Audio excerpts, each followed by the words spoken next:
Las llamas consumen la selva del Amazonas mientras los políticos se pelean vía Twitter por nimiedades.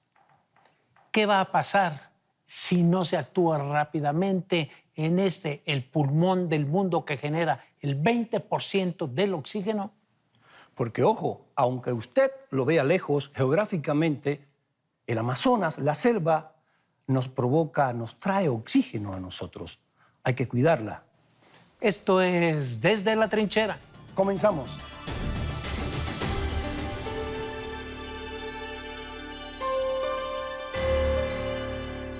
Los incendios en el Amazonas o la Amazonía, como usted guste, han acaparado la atención mundial. Tanto es así que en la cumbre del G7 celebrada recientemente en Biarritz, Francia, fue uno de los temas prioritarios en la agenda. ¿Qué pasa ahí?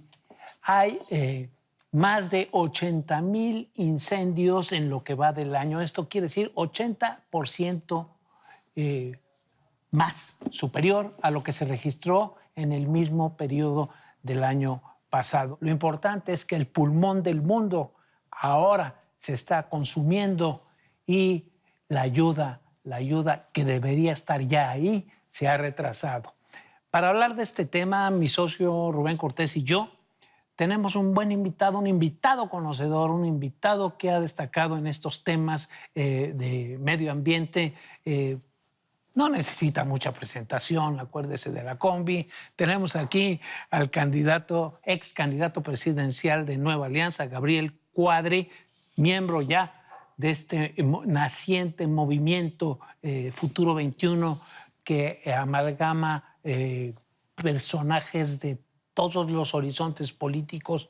Quizá esa sea su riqueza, quizá eso provoque su hundimiento. Gabriel, muchas gracias por acompañar. Y un primer comentario sobre lo que está ocurriendo en Brasil y las grillas, porque no podemos llamarlo de otra manera, que han retrasado la ayuda que es urgente porque la Amazonia es el pulmón del mundo. Sí, absolutamente. Mira, es una verdadera catástrofe. En este año se han destruido más de 2 millones de hectáreas de bosque tropical. Esto equivale a más de 13 veces la superficie de todo lo que era el Distrito Federal. Y esto pues, es un verdadero crimen porque están devastando el mayor reservorio de biodiversidad del planeta.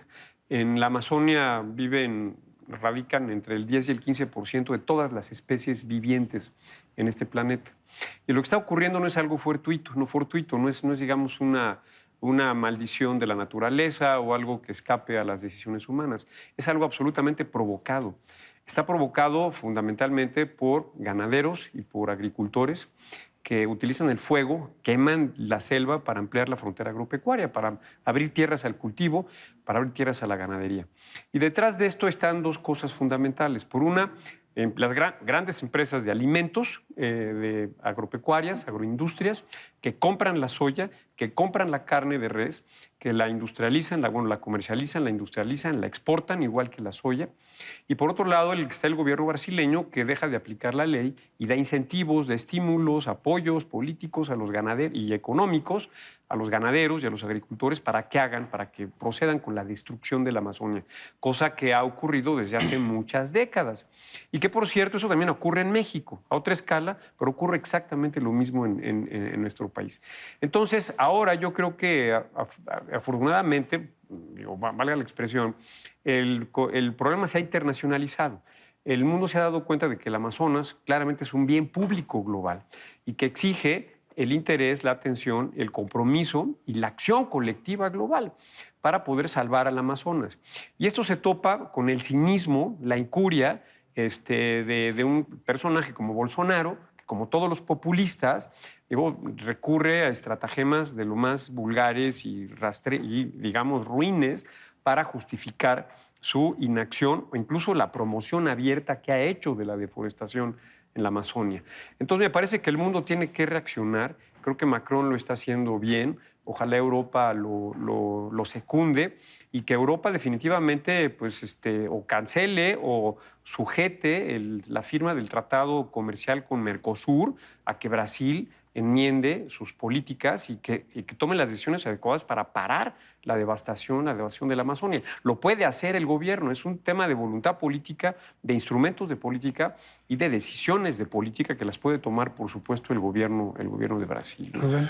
Doctor, ¿cómo una persona que nos está viendo en su casa en este momento, en Monterrey, Guadalajara, Ecatepec, cómo puede entender, cómo se le puede acercar que el Amazonas es importante para esa persona, para sus hijos?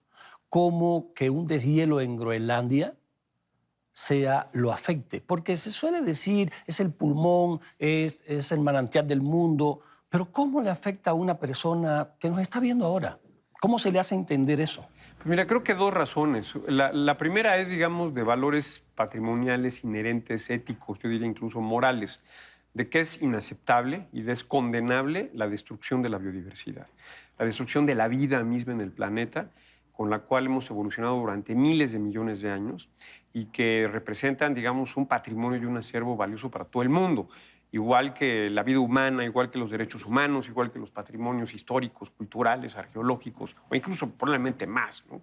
Entonces, la gente tiene que entender que aunque nunca vayan a la Amazonia, que aunque nunca vayan un jaguar, aunque nunca vean un tapir, eso nos pertenece a todos de alguna forma. Somos herederos de esta riqueza biológica que la evolución nos ha dado, insisto, durante después de 1.000 millones. Pero cuando decimos que es el pulmón. Claro, lo que pasa es que Amazonia además cumple dos funciones fundamentales. Además de ser este reservorio de biodiversidad el más importante del mundo, es un pulmón y es un regulador hidrológico del clima, no solamente en América del Sur, sino en buena parte del mundo. ¿Por qué? Porque el bosque tropical genera su propia lluvia, recicla su propia lluvia, mantiene niveles de humedad y permite, digamos, que haya precipitaciones, que haya agua en una buena parte yo diría casi prácticamente toda la América del Sur.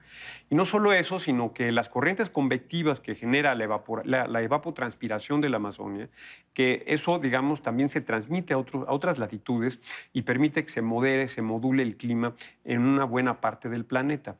Entonces, Amazonas, insisto, es el tesoro biológico, es el regulador del clima y es el regulador de los ciclos hidrológicos. Entonces, y además, algo fundamental que se me estaba pasando, es el resumidero de carbono más importante del mundo. Si perdemos la Amazonia, lo que está haciendo Bolsonaro ahorita, quemando el bosque tropical, es emitiendo miles de millones de toneladas de dióxido de carbono y de otros gases de efecto invernadero a la atmósfera que están provocando el calentamiento global.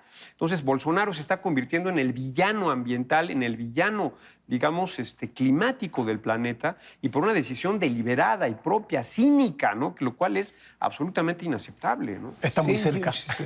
Yo agregaría, ahora documentándome para este programa, leí en CNN que genera alrededor, para que la gente entienda la pregunta que tú hacías, alrededor del 20% del oxígeno que hay en todo el planeta.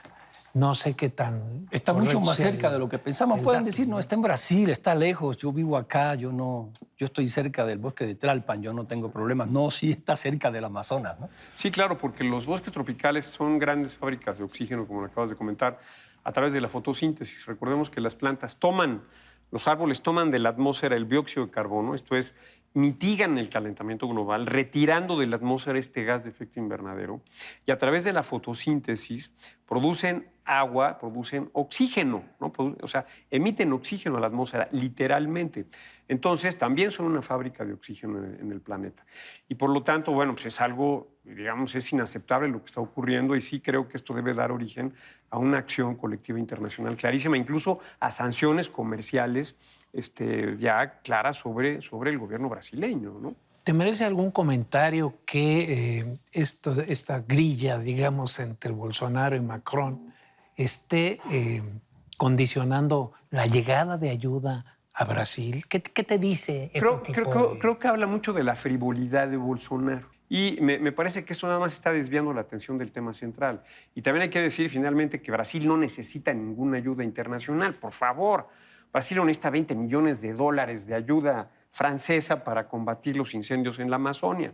Eso también es ridículo. Es una cantidad pequeñísima que no pinta absolutamente en los presupuestos del Estado brasileño, problema, sí. ni en sus capacidades operativas y logísticas, en este caso del Ejército de Brasil, y de sus capacidades tecnológicas, que las tiene muy avanzadas en materia de tecnología espacial para detección y combate de incendios, ¿no? Entonces, creo que es una coartada. Brasil no necesita que lo ayude nadie para resolver el problema de la Amazonia, por favor, ¿no?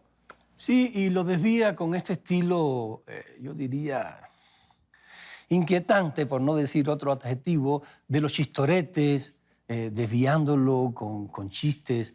Y sí es un problema muy serio, ¿eh? Puede perderse. ¿Cuánto se podría perder en este momento? En este momento, ¿cuánto se ha perdido ya? Como yo comentaba, en este año 2 millones de hectáreas. Y se ha 2 perdido ya el millones de hectáreas, si 25%. lo sacamos la cuenta, pues son un par de países, ¿eh? Más o menos. Por Ese supuesto. Esa es casi la superficie total del Uruguay, ¿no? Por eso, por lo menos ahí se está perdiendo el Uruguay. Alguna isla del Caribe se puede incluir ahí. O sea, sí es serio el problema, ¿eh? Nos quedan 2 chistoretes. minutos, Gabriel. Me gustaría hablar, no es tema que tenga que ver con Va la política ya. la Amazonia, vamos a la grilla.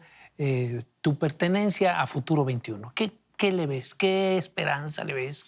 Pues mira, creo que es una oportunidad y es un proyecto que intenta crear una oposición sólida, firme, catalizar el desarrollo de una oposición eficaz en México desde, desde el centro del espectro político, tratando de aglutinar liberales, socialdemócratas, de ofrecer esta posibilidad política a los electores en México a través de un nuevo partido que tendremos pronto y que será un partido plural, abierto, diverso, abierto a alianzas, a coaliciones, ajeno a todo tipo de prácticas clientelares y corporativas y que pretende, fomentar que haya una nueva conciencia de oposición en este momento en el país. Y la idea, pues, es en el 2021, a través de una coalición amplia de partidos y de organizaciones, lograr la mayoría en la Cámara de Diputados. Y siempre es de festejar que nazca un partido, ¿no? Sobre todo, pues para eso es la democracia, para que haya partidos.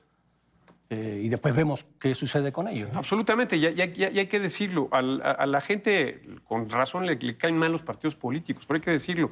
Sin democracia, sin partidos políticos no hay democracia. O sea, no hay democracia posible sin partidos. Entonces, por favor, acérquense a los partidos políticos. Y con eso nos despedimos rápidamente. Se fueron los 15 minutos. Hay muchísimo que hablar, pero bueno, es el tiempo del que disponemos. Muchas gracias. Al contrario, gracias. Gracias, Un gran placer. Querido socio. Hasta la semana que entra, aquí en ADN, miércoles 22:45. Muchas gracias.